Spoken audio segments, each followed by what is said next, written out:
I'm so excited to have all of you guys in the house today. I've got two of my favorite people. I mean, the two Chris's. I know this is going to be an issue trying to remember who to call on, but we will make do. So, if you guys are just joining us, we would love it if you would share it across the interwebs. And we're talking about building brand deals today, and this is something that I wish I would have, when I was first started out, I would have known about. So make sure that you call in your friends who who are interested in this. Mention them down below. Ask your questions because we have two experts. Chris P is the guest. Chris Stone is technically my co-host because Grace is out gallivanting around for the 4th of July holiday. But make sure you ask your questions because this is going to be a really good deal. Chris P, where are you at? I'm not even sure where you're calling in from. Based in Charlotte, North Carolina. Okay. Very, very cool. Very, very cool. So we've got some people already dialing in. And Chris Stone, you are from Atlanta, right?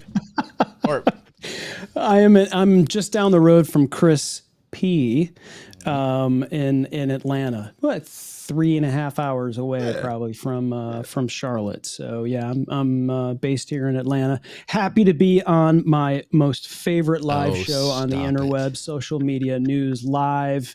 And welcome to these like fantastic people who I'm going to try to do my best Grace Duffy, which means I'll be completely awful, but I'll do my best. I'll do my best. No, there is only one Grace Duffy. She's the amazing Grace is what I call her. That's true. Everybody needs a Grace. So I'm really curious because I noticed this last night when I was on another show. I'm not being able to pull in some of you guys' comments on Facebook. It's just saying Facebook user. But we got Katie from the UK. We got Rob Alsabas. Rob, I thought you were on vacation. So thank you if you are for joining in, or maybe you just need a vacation from your vacation and decided to come in here. There's our friend Tim. Good morning from the Bears and the Turkeys. I don't know what that means. He's in Pennsylvania, where it's like he looks out his window and there's like bears and turkeys, like gallivanting, like out in his backyard. Together? So are they together or? Sure, sometimes I suppose. And there's Monty Weaver. Monty, thank you for joining in today. He goes, let's talk some money. Yeah, Monty. Yeah, brand deal goat. He's another guy that is on top of it, especially on Amazon Live. And my friend Ian Anderson Gray from the UK, always making fun of Texas. Howdy, howdy, howdy. Thank you. Thank you, Ian. That's great. So, we're talking all about building brand deals. So I'm going to go ahead and hit go on the podcast machine, and we'll get started. You guys ready? Yes, sir. I think so. All right, here we go. Hello, folks. Welcome to Social Media News Live. I'm Jeff C., and you're not. And this is the show that keeps you up to date on what's happening in the world of social media. On today's show, we have our friend Chris Giles, and we're talking all about brand deals and how to get them. Chris, how are you doing today, my friend? Hey, man, doing great, man. Appreciate you having me on. How are you? Yeah, so if you don't know who Chris is, let me introduce you to him. Chris P Giles is the founder and lead creator at Black Thigh Media, where he helps entrepreneurs and content creators navigate and monetize in a digital world. He has spent the last 18 years in the entertainment and live events industry, where he has done everything from DJing, audio engineering, video engineering, and more for live and virtual events. He also currently handles marketing and business development for J Street Productions. Chris, I'm really did I pronounce your company right? Because Black Tie. Yeah, Black Tie. Okay, and tell us how you kind of got started. Like, give us a brief overview, kind of on your journey or maybe your superhero origin story, because you are a superhero in my book. Man, origin story, man. Look, I got started in production in church, man. I wanted to figure out a way to not have to sit in the service with all the older people, and so they said, "Hey, these young guys, they know how to push the buttons, right?" So I got in the production, man, at like 15, and so 18, I got my first set of CD turntables. I wasn't vinyl, I was CD turntables, and just started down that path, man, of entertainment and wanting to do music. And so then that opened up the door to being able to mix live church events, getting into some of the contemporary stuff, and being able to mix some of those bigger bands. And then went full time at production, man, and started doing a lot of corporate events, some music stuff. And 2020 hit, and there weren't no more live events to produce. Right. And so I said, hey, I got all this gear at home. Why don't I, at first, really, I was just like, let me play video games on the internet, since I have nothing better to do with my time, right? And man, it turned into I can get paid to do this thing. Yeah, let's get into it, man. And so, man, that's how I get online, and that's why my face shows up on the internet now, man. That's really funny. It's kind of a similar story. I started doing video stuff in church as well. I didn't DJ, but the reason I got into computers is because I had to, back in the day, and maybe Chris Stone remembers this, but DOS and all that. I wanted to play video games, and I had to work on computers because they just wouldn't. You'd have to load those floppies. I remember when Wolfenstein 3D came out in my college dorm, and I was like, this is amazing. This is a whole new world.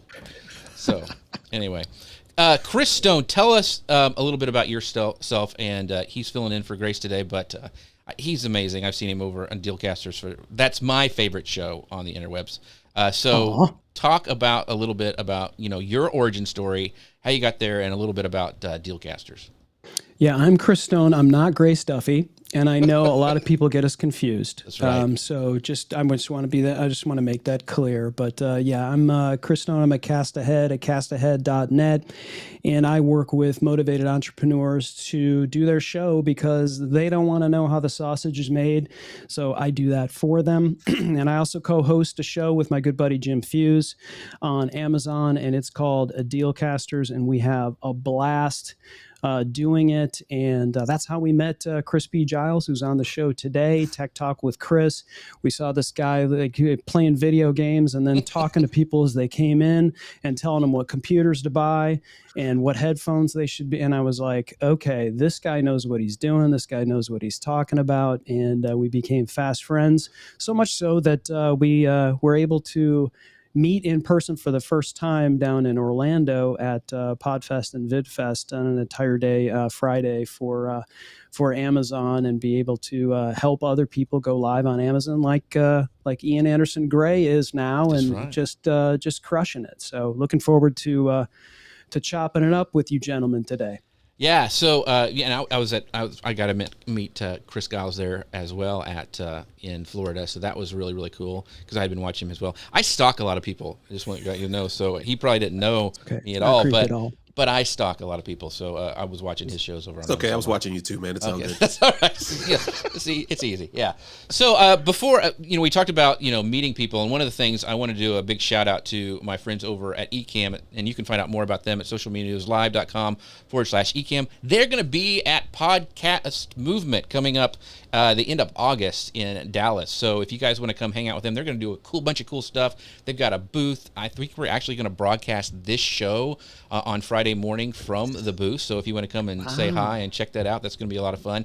And right now, they have a special deal going on that if you are a new user and if you go to socialmedianewslive.com/ECAMM, you can get 30% off of ECAMM. So the promo code that you'll use is July 30, and it lasts all this month. So they're doing all sorts of cool stuff. They, they got this one-time discount of any plan, standard, pro, monthly, or annual. Just use that promo code July 30 and check that out.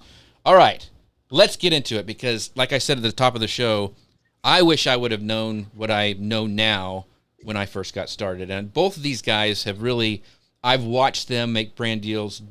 Chris Stone has even, we message each other back and forth. He helps me out this way. So these guys know what they're talking about when it comes to brand deals, and we are going to talk about that. So make sure if I miss anything or you want your question answered, ask it down below because I want to make this show all about you guys. But let's talk about, from the top, brand deals. So when we say brand deals, Chris Giles, what does that mean? What is that talking about? Let's take it from people who have no idea what that means. Yeah, for me, if you have no clue what it is, to me, it's the idea of a company has a product or a service that they sell, and they want you to promote that said product or service, and they're going to pay you directly for it, not affiliate, not any of that. They're going to give you a check or cash for the right to promote their product, and so that's the simplest form of a brand deal, man. Gotcha. So we had somebody, and I know this because this was the thing too, is I need a brand deal with Sonic. We spend too much on drinks there. Yeah, so let me know how that works because that would be really, really cool. So that brings up another point. And Chris Stone, I know you have done both, so maybe you can take this one. How are these different from, say, a sponsorship? Like, ECAMM sponsors this show. That's not really a brand deal. So what's kind of the difference between them? There's not a whole lot of difference. I mean, I think I don't like to get hung up too much on the semantics of all of this. But, when you're having a conversation with a company that has a product, whether that's a SaaS product or whether that's an actual physical product like a camera or a lens or a drill or whatever, they want you to promote it. And, ECAMM being a sponsor of this show, I mean, obviously you are promoting it, you're using it, and people are seeing it. And by the way, I love ECAMM, and it's not just because it's sponsored. I use it all the time for doing scenes and all kinds of stuff. But I think, people have a misconception about brand deals and sponsorships from the standpoint of, one is dictating something and the other is dictating. It's a collaborative effort, really. And so, a lot of what we may get into is, as a creator, which we all here are, we have certain things that we'd like to accomplish in our content creator journey, and having these brand deals allow us financially to do that if we're using these products already. And we're very sensitive about our brands and how things, it has to be something we really truly believe in, right? And if we're using something already, like the microphone I'm speaking into, these brands may be more apt to have conversations with you, and therefore that becomes an exchange of products, but also an exchange of money in return for deliverables. And I think that's really how brand deals work, whereas sponsorships feel more like you're endorsing something, and it's more of a sort of a long-term, you can only use this kind of thing for a certain thing for a certain amount of time, and that sort of plays into the trust of the people that maybe follow you versus what is a brand deal, if that makes any sense. And that's, again, logistically, semantically, like it's all kind of like, there's a lot of gray areas in there. It really just is a conversation of, hey, if you do X, Y, and Z, and we pay you Y, does this make sense? And then you just have a conversation and, sign something. And then, in terms of how we do it, we like to over deliver. So that we can, be that sort of comfortable pair of shoes for that particular brand when it's time to do something else.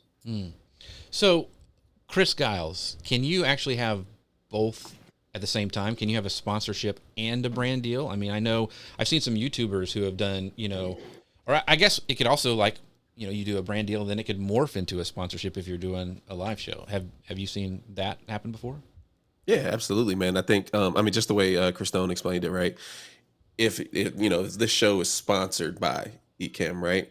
But then over my shoulder, I have a coffee company that is a brand deal where they go, hey, can we just set up a pack of coffee in the background and you just shout us out one time? Like that then becomes the brand deal of like, I have the coffee, or like Chris Stone said, the microphone itself. This was a brand deal where they sent me the microphone and paid me to talk about it, but they don't sponsor the show. Right. And so I think that's where you kind of get in those differentiations where you can use both at the same time and, maximize that income, stack it. Right. That's right. So, and either one of you can take this one, but how long do brand deals usually last? Do you put a time limit on them, or do you say like we'll just go until they're not happy anymore? Like what do you do? Chris P, I'll start with you, and then we'll go over to Stone. Yeah, for sure. For me, I think it comes down to your personal, right, and what you're willing to do. And so, for example, the microphone I'm using when I did the deal with them, it was kind of an open-ended thing. We basically were like, hey, when we want to stop, we'll stop, or we'll let you know if we don't want to pay you anymore to do videos, right? But it was just like a, hey, per video, every time you go live, send us the link and we'll send you a check. And so those are the ones that I like. The one thing I always suggest though is if you are trying to put in a contract where there's a time limit, exclusivity. I'm not a fan of exclusivity, so I don't like it to be like, hey, I can only talk about you for 6 months personally. But again, at your personal, you have to look at your business plan and go, how does this fit into my overall goal? Obviously, for the right amount of money, yeah, I'll talk exclusively about anything, Yeah. So before we go to Chris Stone, Jarhead6 says, just got a deal that will last a year, one shout a month for 12 months. So thanks for being specific for that. It's very, very cool. Nice. So from what I understand is if you do make an exclusive deal, like I'm only going to talk about this, then you have to raise the prices because you're kind of put yourself in a box. So go ahead, Chris Stone. And I think length of time plays into that as well. For us, exclusivity, especially for SaaS, especially for, because Jim and I are remote producers and we have to use multiple softwares for doing anything. And so for us, it's a non-starter to be exclusive to any one software or company, especially as it relates to live streaming, remote production, because we have other businesses, other streams of revenue as content creators. And so we have to really be sensitive to that. And, I also think it plays everything, and Chris P Giles spoke into this, everything plays into the trust of your audience, the people who you are speaking to. And exclusivity is, boy, you really, really have to believe in that thing, and like nothing else will ever compare to that for that period of time. It's really hard to do that. And so, but believe it or not, there are companies that we talk to that we've done deals with that actually encourage you to use their competition and to speak about their competition, because they want that as well. They, so as in the Amazon influencer world, we're not, major influencers. We're just not. And so there's a trust level of like, this is just a normal, Chris Stone is just a normal person who knows a little bit to be dangerous about microphones and tech and those kinds of things. And so people, are kind of like, I can identify with this person, and maybe, he knows a little bit about the Rodecaster Pro and I could buy that. But if Kevin Hart shows up and starts talking about the Rodecaster Pro, are you more apt to buy that?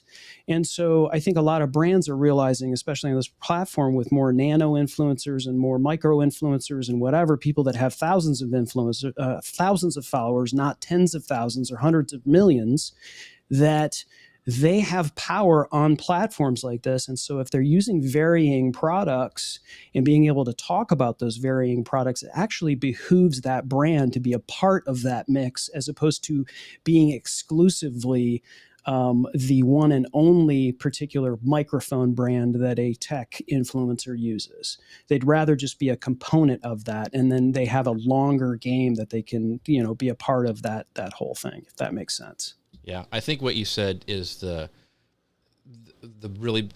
big thing I got out of that is like, okay, brands are starting to realize that these nano influencers can talk directly to the people instead of a celebrity talking down to those people. And that's becoming more and more lucrative. And we've had like Stephanie Liu on the show and some other people, and the rise of this live video shopping, which we are just on the cusp of. And we're going to have, there's going to be more and more brands looking for people like, Chris Stone, Jeff C., Chris Giles, that they can talk to the people and know how to use live video. So I thought that was really, really cool. I do want to pull up one comment really quick, and this is from our friend Scott Ayers. He says, Chris Stone is normal in what world? Says the guy with an orange wig as his profile photo. That's what I like. Okay, Scott. Yeah. But Scott is killing it on Amazon Live too. I mean, yeah, Amazon and Amazon Live. So I know he's made some great brand deals as well. So one of the things I wanted to ask, and Chris Giles, you can take this one first, is like, what are the typical deliverables in a brand deal? Because I know a lot of people are like, do I just have to say their name or hold up their mug, or what are kind of the deliverables? If I could say, yeah, Hooked on Phonics is going to be my brand sponsor here in a minute. What are the typical deliverables in a brand deal? Yeah, for sure. And so the thing I love about this is that you can be creative. It's literally whatever you want it to be. And so for me, what I try to do in my brand deals is I don't allow them to dictate what they're getting. I let them know what I'm willing to give. And so just say, for example, on Amazon Live, right? I'd say, hey, I'm willing to feature your product on an Amazon, on an actual live stream, right? But you're one product of many on our live stream. I'm also willing to clip that out and make it a short Amazon product video. And so that's what I tell them, and that's what I'm willing to do for them. And I make sure that they're clear on, like, I'll take your notes personally, but I don't speak to a script, because Mhm. everything that I do is going to be the genuine. I'm gonna tell the truth. I won't bad talk it. Like, I won't say it's the horrible product. I will point out the goods and the bads, right? And so I make sure to explain it up front. When you get to other platforms, that's when you kind of have to differentiate. If you're on Instagram, are you doing this? Are you doing a couple stories, because stories are shorter, right? Are you doing a reel for them? Are you doing just a picture post? And so you can kind of create the packages as much as you want. And one of the cool things, I think, is when you're on multiple platforms as a creator, you can kind of bundle those things up, because you Mhm. can still lead the people back to that product or service that you're having that deal with. Very, very cool. So, Chris Stone, do you stay on platform for like your deliverables? Like, he talked about mixing like Instagram stories and all that stuff. Or, I mean, how do you usually, what are your kind of standard deliverables that you offer your clients? If the brand is coming to you because of a particular platform, then that's where the lion's share of what your deliverables should be, obviously. So, like, and a majority of what people are coming to us for is what we're doing on Amazon. And so, a majority of what our deliverables will be Amazon related. And so the other things, socials, videos, YouTube, all of those things that we sort of create in terms of packages are smaller, but they're smaller in terms of impact and what the brand wants. And I think what Chris said was key.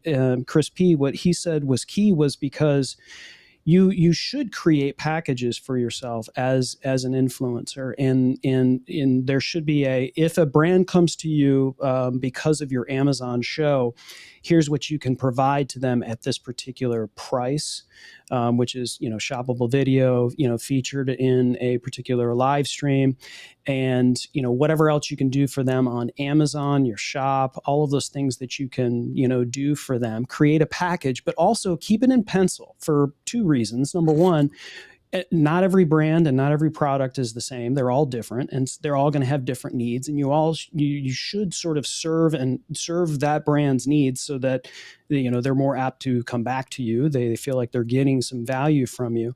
But also, like, the other things that you're adding, which may be Instagram Reels, YouTube videos, like all of those things that are a part of your package, just know that those aren't as interesting to them as the thing that they came to you for.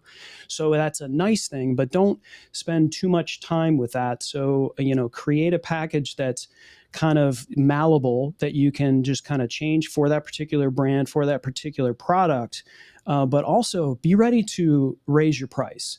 Be able to, when you write down that price and type it out, to look at it and then raise it again before you send it. Because what we learned early on, and maybe I'm jumping ahead here, Jeff, That's but all right. You're good. what we learned early on is we got some very quick yeses. And we were initially very happy when we got, and then we realized, boy, that was really fast. We didn't charge enough.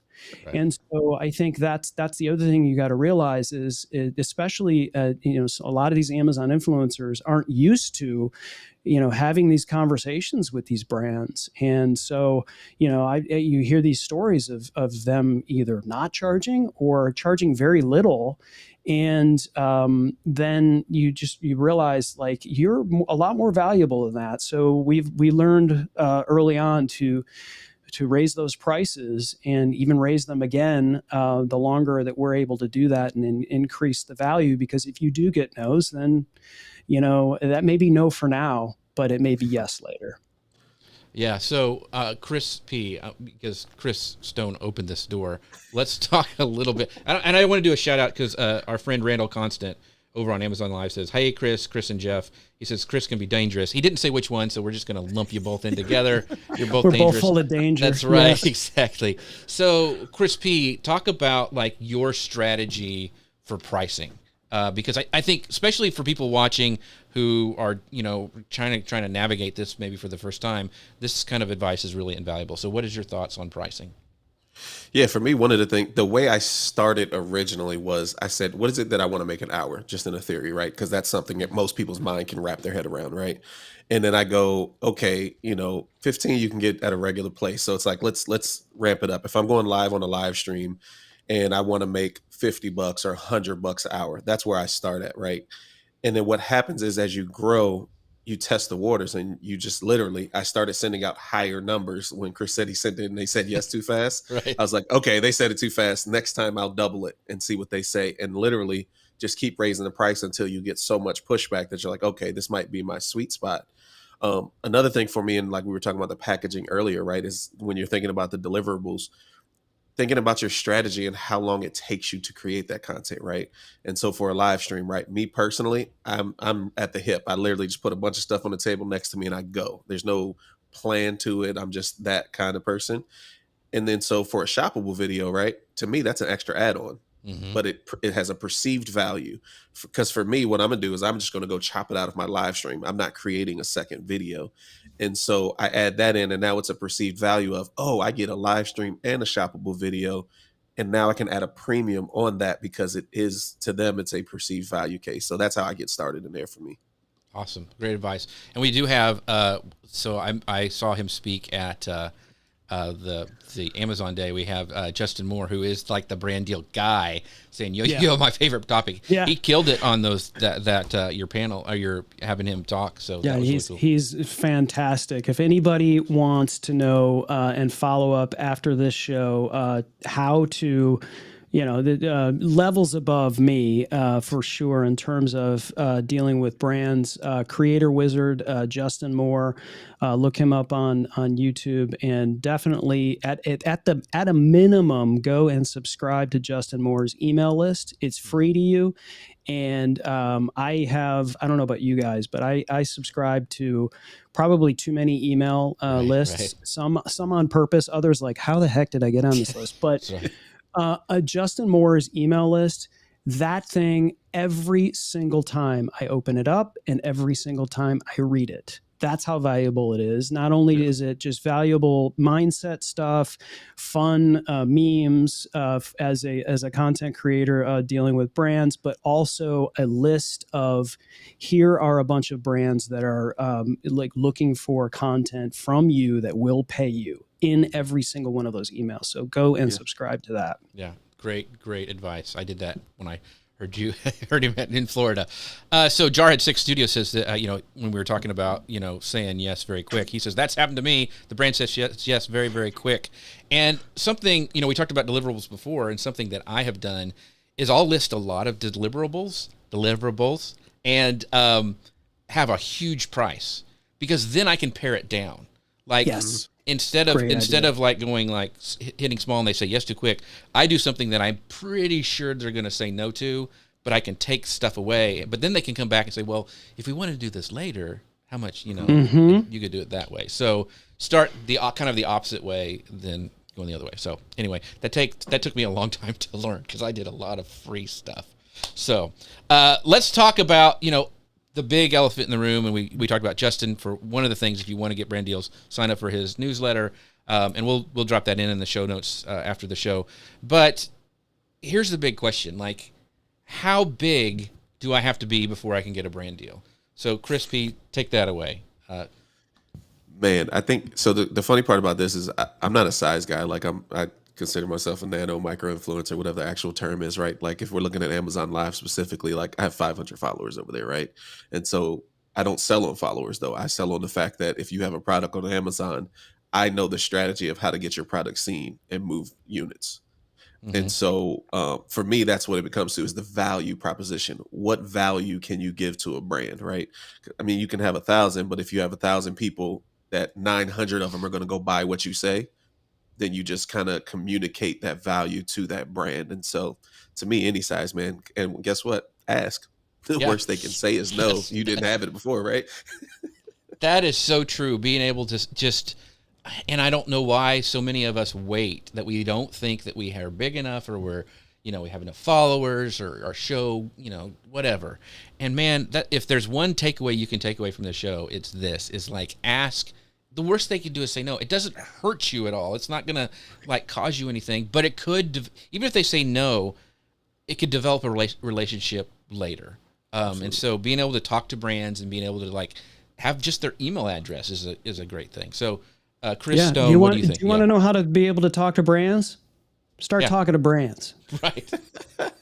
I seriously, it's like if you want brand deals, I mean, you're gonna have to go through some mistakes. You're gonna have to go through a lot of no's. I always talk about as a creator to create more than you consume. You can sit back and consume a show like this, which you should. This is a fantastic show. Go and follow Social Media News Live, best show on the interwebs. But if you don't act on these things, if you don't, learn about how to create a course or a podcast or how to speak to brands, and like you can consume that all day long. But if you don't pick up your phone or start typing emails or start doing tactical things to and act on those things, you're not going to just automatically be the amazing brand whisperer. You have to start doing it and start making mistakes. I made a ton of them. I'm sure, Jeff, you and Chris probably can say, yes, I made mistakes. Yes. I creeped into the DMs of this particular brand and said, hey, want to talk, or whatever. That kind of stuff. Those are mistakes. But there's some great information that you can get from people like Justin Moore, from Kirk Nugent, from Jeff C., from Chris P Giles. It's like, take that information and act on it and start having these conversations, start making mistakes and being okay with it. And, but I think in terms of the question, how big do you have to be? Not that big. And it's getting better and better. That line is moving, that goalpost those are moving. In fact, it's better that you're not a major influencer, especially when it comes to live selling. People are identifying more with, walking into Costco and somebody's baking some little pizza bite and you're like, that really tastes good. You don't look at the person that's baking it and go, well, you're not Kevin Hart. Yeah. It's like, no, you just really liked whatever that was. And now I'm hungry. So I gotta go to let's Sam's eat afterwards. pizza. Yes. So somebody said, did Chris Stone just say be a brand whisperer? Yes. And he did. So hashtag brand whisperer. And Chris, somebody else said exactly. Chris, start acting on what you have learned and heard about. And Katie says aha moment for her was, what value can you give to a brand? And so one of the things, this next question I want to ask, and I'm just going to throw out what I have done is, so like, how do I pitch brands when I'm small? One of the best things I have found is to go to conferences like we just went to the one that Chris Stone and Jim Fuse helped put on at PodFest, and going into those booths and talking to the people who have mic deals, have the mic products and stuff like that. So a long time ago, Heil sent me this microphone, which is a Heil PR40, which is an amazing microphone.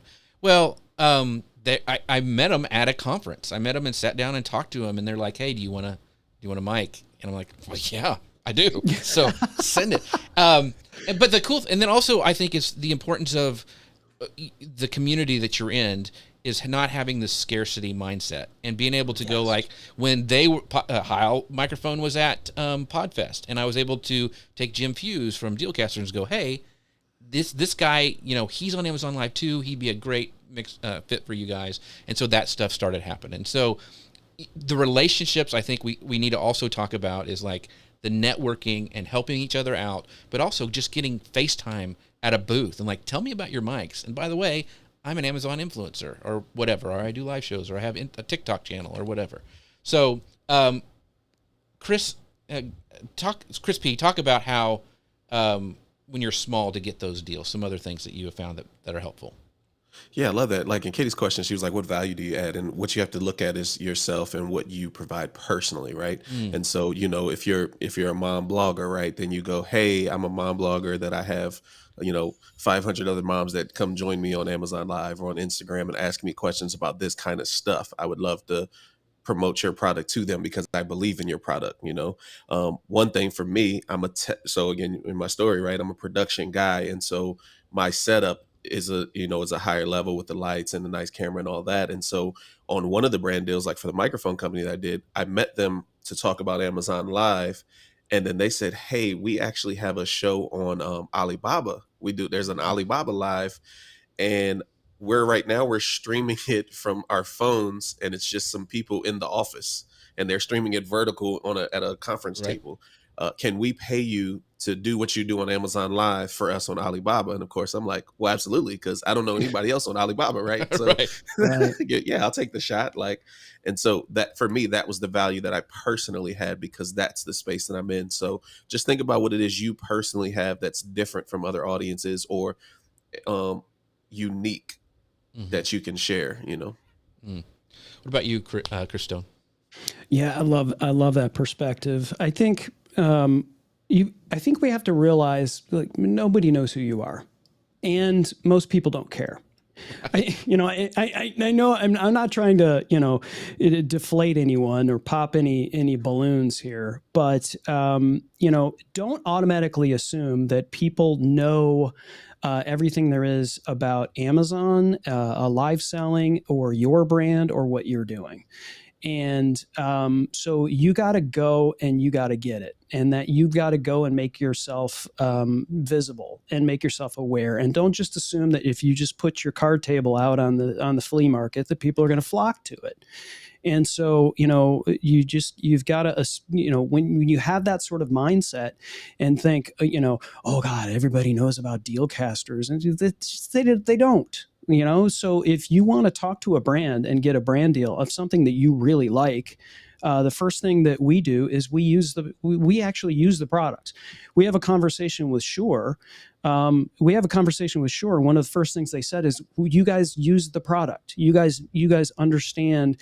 You guys have the ear monitors. You have the microphones. You understand the product. And so it's like, if you have this dream brand that you want to work with, if you like, oh God, it would be so awesome if I were to talk to Sony, or if I were to talk, I'm just throwing out brands at this point.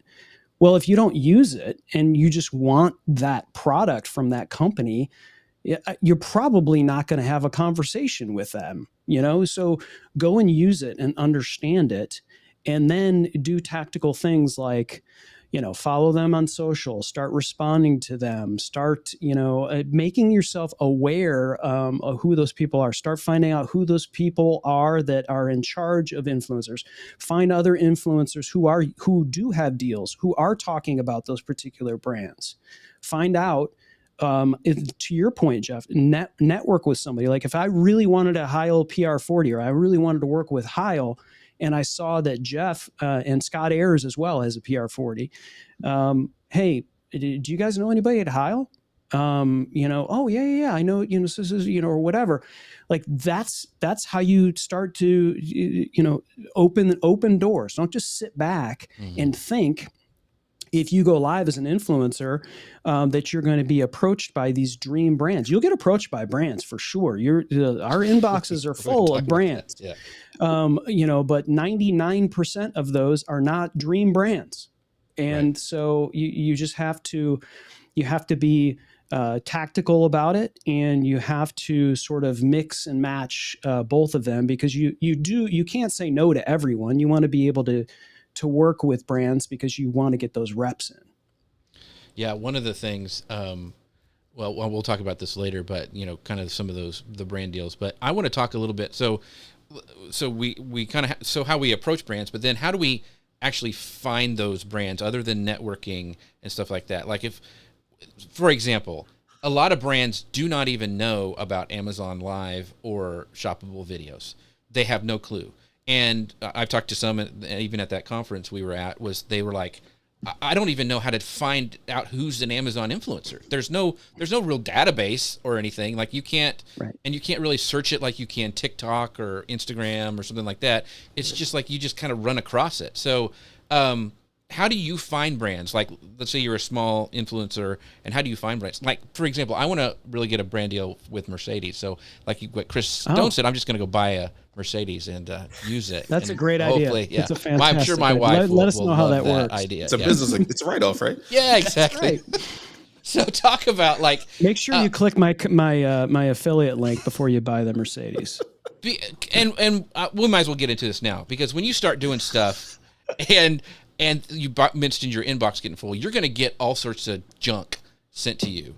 Like, hey, will you review this? Or, it's free. We'll just, give it to you. Just make a review. That's all we want. And then you start getting, a lot of junk. So how do you find those good brands that are willing to partner with influencers? Do we have to get with an agency? Do we have to, other than FaceTime, what's the best way to do that? So how do you partner? How do you find those brands that you want to have those deals with? Chris P, what are your thoughts?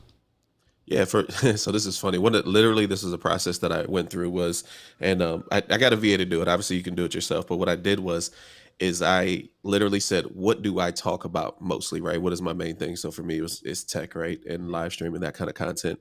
And so I literally was like, hey, I'm just going to type in microphones on Amazon and literally go through and figure out who all these brands are, right? Or I'm going to go through and find who sells cameras outside of the main three, right? Who sells game, I'm into gaming. So gaming, keyboards, mice, headphones, and literally go through and make that list. And once I made that list, literally, I just started searching up for contact information. And Amazon itself doesn't make it easy to find contact. So what the strategy we used was to go to LinkedIn.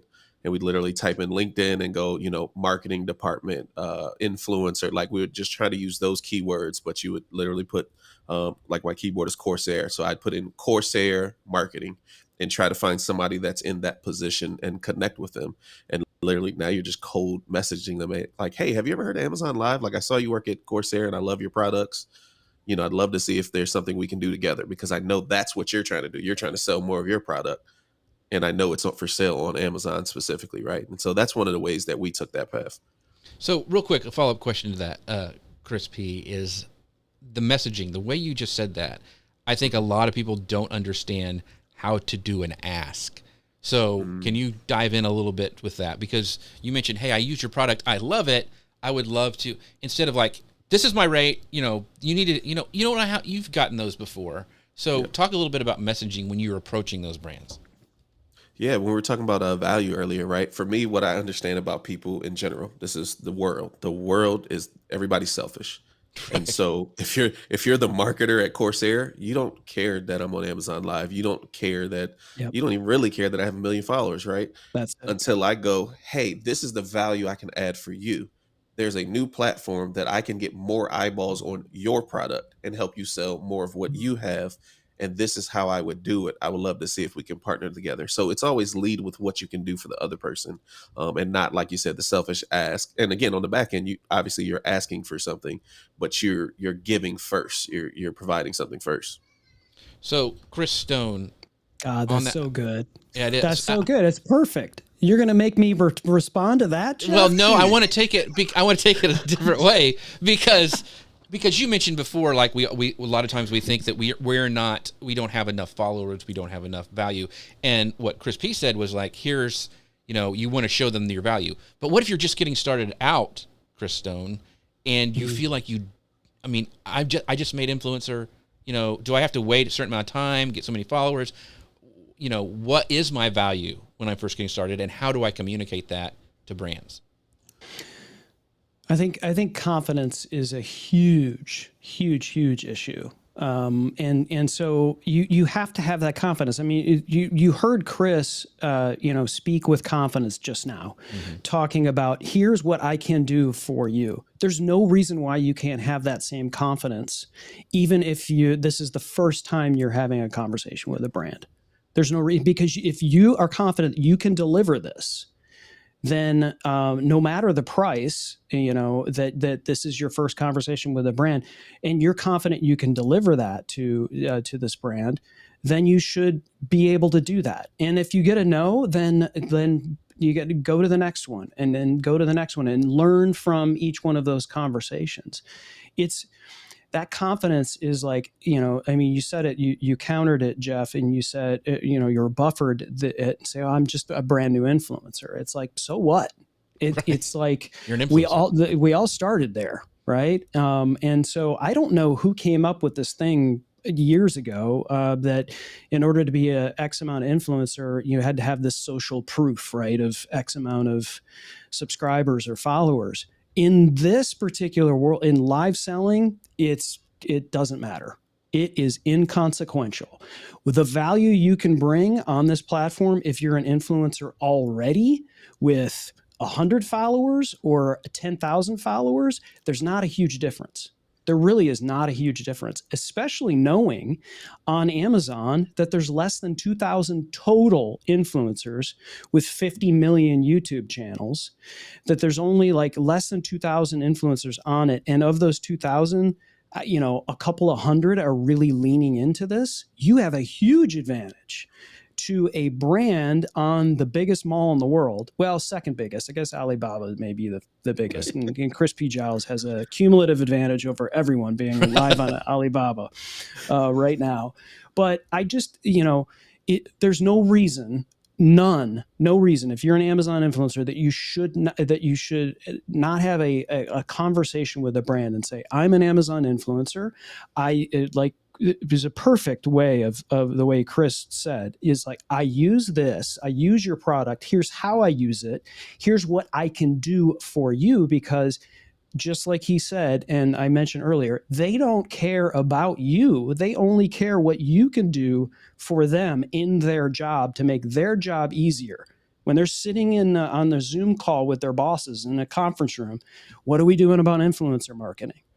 Well, all of a sudden this person says, well, I'm having a conversation with this Amazon influencer about doing this with this product and this with this product, which checks all the boxes of what they were supposed to do in their job. You've made their job easier, and they're going to get promoted or whatever. Right. That's what we're doing.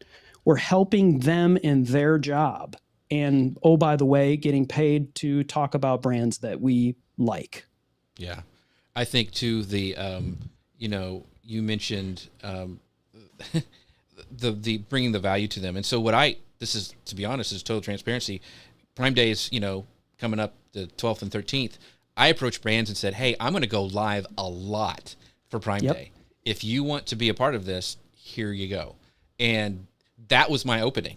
And I mean, and it's all about them. It's like, hey, I'm going to be there anyway, doing this really cool stuff during the biggest sales day that's going to happen since before Black Friday. Do you want to be a part of it or not? And most all of them went, oh yeah, we want to do that. So it's a no-brainer. Yeah, exactly.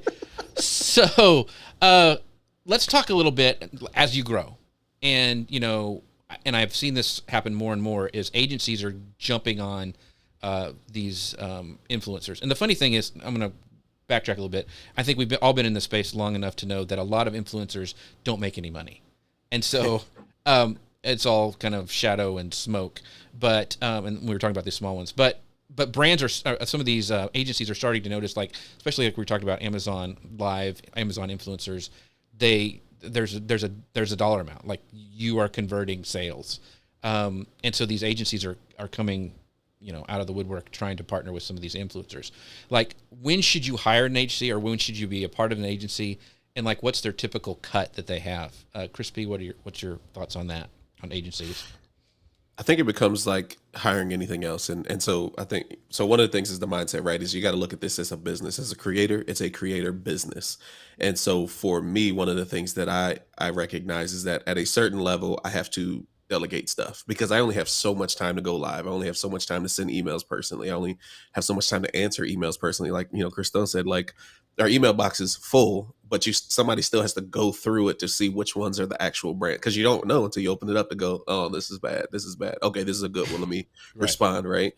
And so it becomes a time thing, really. And what are you willing to give up? And so what is your long-term plan, right? And so for me, one of the things that we even jumped into for a period, and we're working out how to actually make it worth it, was being able to fill that void for people that you need the help because you don't understand, or you just don't have the time to do it, right? Because that's why agents and agencies exist, because some people just don't want to do it. They just want to show up on camera and go live. And so it becomes a personal decision based on your business model.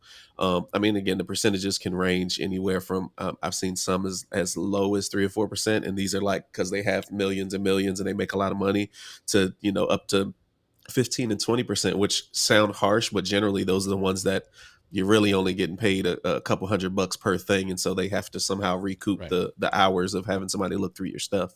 But yeah, at the end of the day, I feel like it comes down to a personal decision of your business strategy and what you can afford to give away. Very cool. So, what are your thoughts about agencies and working with those, Christo? Yeah, I think we haven't had a lot of experience actually working with agencies, and the reason is because we're control freaks. No, I think I just feel like any time, and this is the kind of the sensitive sort of thing with brand deals and everything else, is we want to make sure that it's a comfortable working relationship, which means, first and foremost, our goal in everything is to make sure that the people that are watching and listening to us trust what we're saying. And so if I say this phone charger is awesome and I use it for this and I use it for this and I use it for this, it isn't because that company paid me money to say that. It is because I believe in it, and maybe the company did pay me money, but I believe in it. And so that means that if I'm having a conversation with a company or a brand and I'm supposed to be doing something that it falls outside of that parameter, it's a non-starter, because I have to know and trust that particular item and brand personally. We have to really stand by it. And so that means we say no a lot, because I opened the box and it fell apart, or I don't like this because it doesn't sound good, or whatever. And we're going to say, tell the brand, listen, this doesn't work for us because, sorry, this it doesn't fall within that. And so I think when it comes to agencies, there's a lot of prerequisites and requirements and things that are a little out of our control, and we're just not comfortable doing it, because for us, the longer game of trust with our audience is much more valuable. So let's talk about, because we're getting short on time. I mean, we could do hours on this, but John and Facebook said, I just followed Dealcasters on Amazon. You guys need to follow both these guys. I've been putting up their names the entire time. Thank you, John. So, Chris P, why don't you say yours for the podcast so people can know where to follow you real quick before. Yeah. Absolutely. Techtalkwithchris.live takes you right to the Amazon page. And of course, the amazing Dealcasters at dealcasters.live. You can follow them as well. So let's talk real quick with the time we have left, some best practices. So okay, I got a brand deal.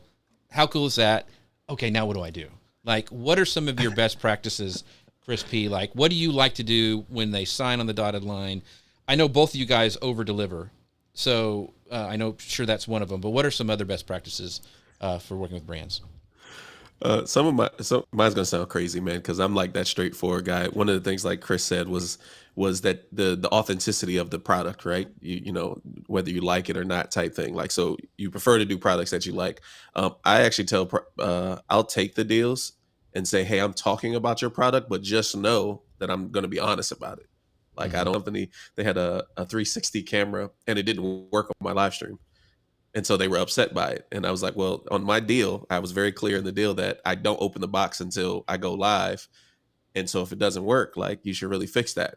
I'll go on the next one. So since you helped me figure it out, and tell them what was wrong with it. But it was the authenticity. So now my audience goes, oh, he'll tell us if it's actually not a great product, or if this is a flaw and you may need to check something else out. And so that's the big thing for me, is making sure we're clear on the communication of what to expect, because I'm just very different in that sense. So that's the biggest thing. And then making sure that whatever you do say you'll deliver, that you deliver it quickly and within the time frame. Because a lot of times people are like, oh, I keep telling them 3 days and then I got behind in 2 weeks, and that makes you look bad, because why would they ever want to do a deal with you if you can't even follow what you told them you would do?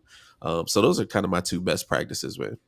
So on your time, what do you typically tell people to make a video? Let's say just a shoppable video. Do you give them a certain, it's a week, 2 weeks? What's your typical time for a turnaround? Yeah, on a shoppable video, it's a week for me. If it's a live stream, what I'll do is, because if I'm going to put it in, if the package is multiple live streams, I make sure I clearly communicate. I'm not going to do it Monday, Tuesday, Wednesday, right? I'll do it one this week, one next week, one the week after, to kind of help them spread it out and tell them the strategy. Essentially, I also try to educate them and explain the strategy behind it, right? Because if I'm talking about this particular microphone, I explain to them this microphone has the ability to show up on other mic pages, right? If we do this right. And so I'm going to tell them, hey, I'm going to have other mic-like items in there, right? I won't talk about other mics, but I'll have preamps and Rodecaster and this other stuff in the carousel that I'll be talking about that complements your product, but it's really to help you. And so, yeah, so generally a week, again, and again, as you guys are talking about, Prime Day, obviously, then you're like, oh, well, that's in a couple weeks. So, we got to make sure it's up quick and that kind of thing. Cool. Chris Stone, what is your best practices for working with brands?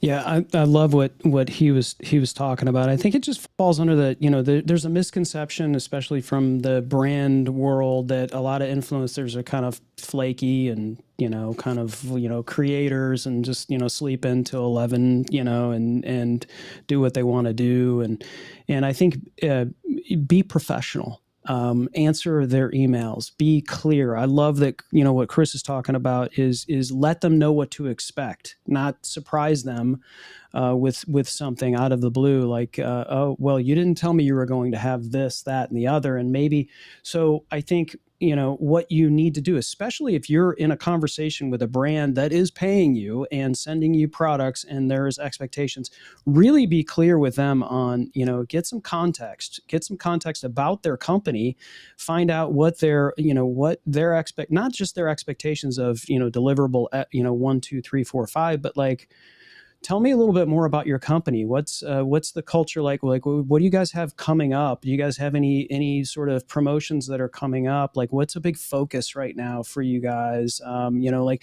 talk about that kind of stuff, which can spark all kinds of different conversations, which may end up showing up on your live streams, product videos with that context. Because if a focus of a microphone company is they want to be hitting a particular demographic, and that fits within your brand, like maybe start speaking to those that context within some of your videos, and so they're like, well, this person understands our company, this person understands what we want to achieve with that. And I think there's a lot of influencers that are like, oh, check the box, I'm getting free stuff, and I'm just, here's this and here's what it does, and like, the page says what it does. Like, add some real context, add some real personality, add some real value to what you're doing, not just value to the customer, but value to the company and the brand that you're doing the deal with. Awesome stuff. So we are at the end of your time, and my computer is just about ready to die. So I'm having trouble switching screens. So I don't know if it's going to be on. What better screen to be on than follow me. Ladies and gentlemen, I've taken over social media news live. Welcome to the Chris Stone Show. It's just time for a new Mac. I keep having to pour gasoline in it. No, I love your Mac, Jeff. This is the best Mac ever. Yeah, it's probably, you love it, don't you? Well, hopefully. So Chris, while you're up on screen, why don't you tell us where? There you go. We'll just leave it here, and I won't touch anything. But Chris Stone, tell everybody where they can find out more about you and everything awesome that you do. chrisstone.contact. And that way, when you go there, you can, wherever you want to connect with me, if you want to connect with me on LinkedIn, you want to see some wacky videos, you want to, look at my flashy new Pinterest page that Jeff C helped me with. A couple of idea pins, but we can connect wherever you want to connect by going to chrisstone.contact. And Chris P Giles, thank you so much, my friend, for coming on the show today. You were so much information. I loved hanging out with you and seeing you at Podfest and Amazon Live Day there. But where can people find out all things Chris P Giles? Man, that's easy, man. Chris P Giles 1, the number 1 on all social media. ChrisPGiles.com for the contact info. Apparently I need to get like Chris Stone with these dots, man. I need a dot contact now. He's the one who made me get a dot live, just for the record. Like, that's the only reason I have a dot live. Oh, that's that. Hey, he got me on dot live too, so he's the man. So. And all you guys, thank you guys so much for joining us. Make sure that you check out our sponsors, ECAMM. You can find that out at socialmedianewslive.com/ECAMM. And they have a special this month going on. You can, all their plans, you can get 30% off if you go there and put the promo code July 30. And that's all uppercase, all squished together. And with that, we'll see you guys next time.